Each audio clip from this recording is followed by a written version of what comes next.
as a de facto subordinate worker. So this way, those who can make free choices because they have the ability to spread their risks will continue to be able to choose their employment status as a self-employed person or a subordinate worker. By contrast, those who do not have the ability to choose freely their employment status because they are constrained in their choices by their inability to spread their business risks, will be provided protection under EU labor and social legislation. So overall, acting alongside the criterion of control, this alternative risk-based criterion would allow for a broader EU worker definition, providing thus protection to a larger category of working persons. And to conclude, it is not yet clear which approach the Commission will follow in its proposal for a directive on platform work. And it remains to be seen whether the EU will succeed in introducing more worker protective legislation, or whether any such attempts will remain nothing more than a Sisyphean task. I have some references used in the slides. So thank you very much. Thank you, Despoina, for sharing that very interesting work. So an enduring debate, as we know, within labour law, the scope of protection, one that's very significant, to which rights platform workers in particular would be entitled to. And thanks for sharing your important contribution, suggesting the criterion of involuntary assumption of business risks. We have a question in the comments here,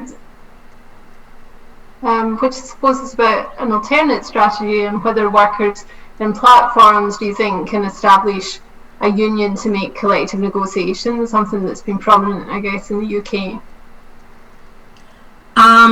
This is definitely a big issue because it is very difficult for platform workers to unionize. There is not a particular workplace where these workers could meet. What I would say is the biggest problem in terms of unionization of platform workers is that there are issues in this area when it comes to constraints imposed by competition law. So in the EU, platform workers would be considered self-employed persons, and within the sphere of competition law, they would be considered undertakings.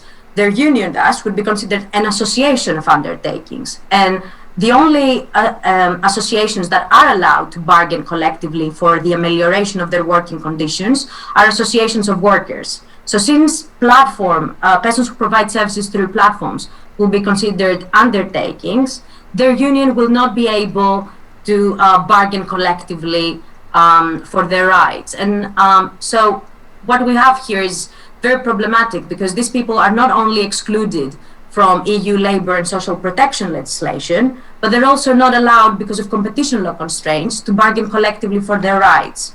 Now, this year, the Commission has launched a first stage consultation. I think the first stage consultation has now ended, so they're entering second phase of the consultation on how to address issues concerning collective bargaining for the self-employed. And hopefully, by the end of the year, we'll have some development there as well. Thank you. Thanks. Any further questions? Platform work. Maybe I can ask you a little about the options that you outlined in the papers, which seem to be first a specific allocation of responsibilities, perhaps sidestepping the protective status question, a presumption of protected status, and then a clarification through the use of a range of criteria that were explicitly identified in the safe piece of legislation. I just wondered whether you've concluded yet, perhaps not, which you found most promising and how you think your model of the involuntary assumption of business risks fits with them. Thank you. So I think